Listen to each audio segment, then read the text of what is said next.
long time ago in the Amazon rainforests of South America, there lived a village of happy, hardworking people.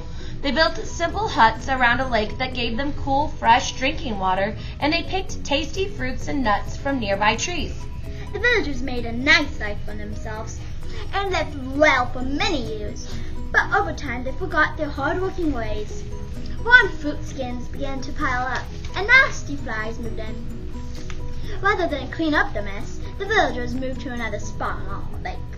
Unfortunately, the villagers brought their lazy habits with them. Whenever piles of rotting fruit attracted flies, the villagers moved on. Eventually, they had moved into every available spot along the lake and found themselves back where they started.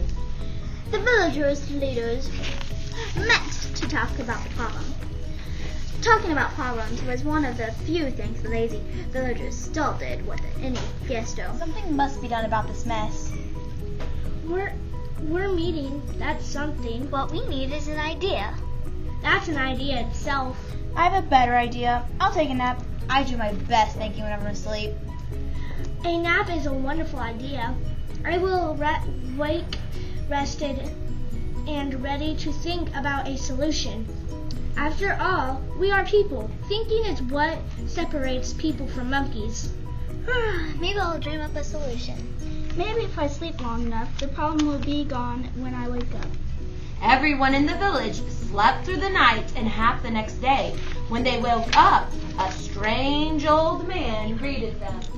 He stood in front of a newly built hut, and there were no rotten fruit lands on the ground outside, or flies buzzing around. Oh, say there, stranger. How do you have a new house when none was there last night? And it is so clean. And that is such a delicious-looking pile of fresh-picked fruit. Don't tell us you worked all through the night. No, I slept quite well last night. I didn't have to lift a finger. I would be happy to share my fruit with you. In fact, I'll share my secret with you as well.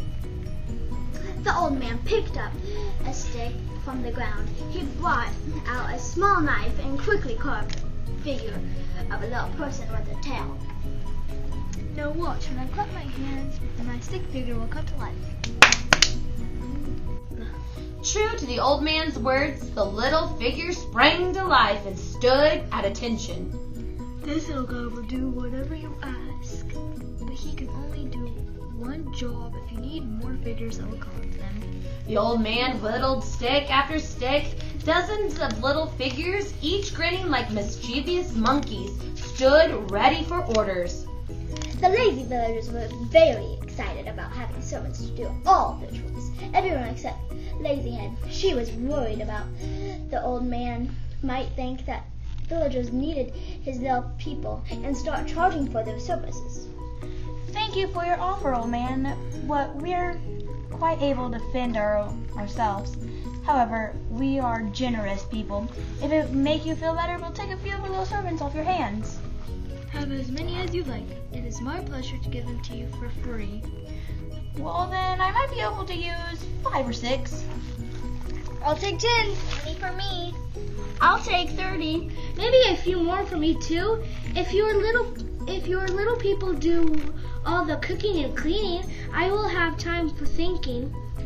That, after all, is what people are for. Yes, we can spend our time writing down our great thoughts. We can write poems and make music. The possibilities are mind-boggling. But right now, my mind is so bobbled. Right, with all the things I could be doing, I need to take a nap. What a brilliant idea. See? We are using our brains already. Now, if one of your little people will help me into my hammock, I will get to work sleeping. For the next few days, the villagers were happy. They lay about in their hammocks, thinking great thoughts. The old man's little people did all the chores the lazy villagers would have done if they hadn't been so lazy.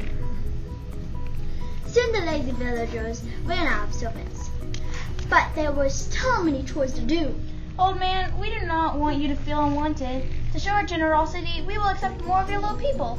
You are too kind. How many would you like? Oh, just a few. 100 would be nice. 1,000. 2,000. As quickly as the old man carved new figures, the villagers put them to work. Clap, clap, clap. The little people walked hammocks, fanned away the warm air, and brought their villagers snacks. Come alive, little person. I'm so busy thinking about the great thoughts I will be thinking. I need you to pull a handful of grapes from the bunch, peel them, and put them one grape at a time into my mouth. Lazyhead, you're chewing so loudly I can hardly think to write a poem. Little person over there, come to life and write me a poem for me. Ah, that's much better. All this clapping is tiring me out. I'll sleep now. Chewing, snoring, how can you expect me to make beautiful music with all this ugly noise? Little man, make music while I rest. Ah, much better. If only it was easier to fall asleep. I might be able to dream great dreams. I know how you feel. Whenever I'm in deep sleep, I'm awakened by a dream. How can I get any rest if I keep waking up? What I really need is one of the old man's little people to do my dreaming for me. Sure enough, with a few more claps, the lazy villagers had a village worth of little people just to do their dreaming. With everything being done for them, the lazy villagers got increasingly bored. In the rare moments when they found themselves awake, there wasn't much left to do but complain. Eating is so much work. First, I have to use my jaw muscles, then I have to swallow. What's worse, my stomach has to digest everything. You think that's tiring? Just think about all the thinking I have to do is wearing me out. What are you complaining about? Look at all the breathing I have to do. In, out, all day and all night. It never stops. Not even when I'm sleeping. No wonder why I'm so tired. Eating, thinking, and breathing are all very tiring. What's even more work is complaining that must be done about eating, thinking, and breathing. We need help. The old man carved faster than ever. It got quite crowded in the village. Soon the little people needed servants of their own to help them get their food and keep their flies away. They needed servants to rock their hammocks, write their poems, make their music, and dream their dreams. It got so you couldn't tell the lazy villagers from the lazy little people. There was pushing and shoving and shoving and pushing. Nothing was getting done. Finally, the lazy little people escaped into the forest where they grew hair and became monkeys. To this day, the monkeys continue their lazy ways, throwing fruit skins on the ground and never cleaning up their messes. The lazy villagers, relieved to be rid of their lazy servants, got back to the busy business of living. They picked their own fruit and they cleaned up their fruit skins. They even cleaned up after their monkeys in the trees. And when their chores were done, they finally got around to writing poetry, making music, thinking great thoughts, and dreaming.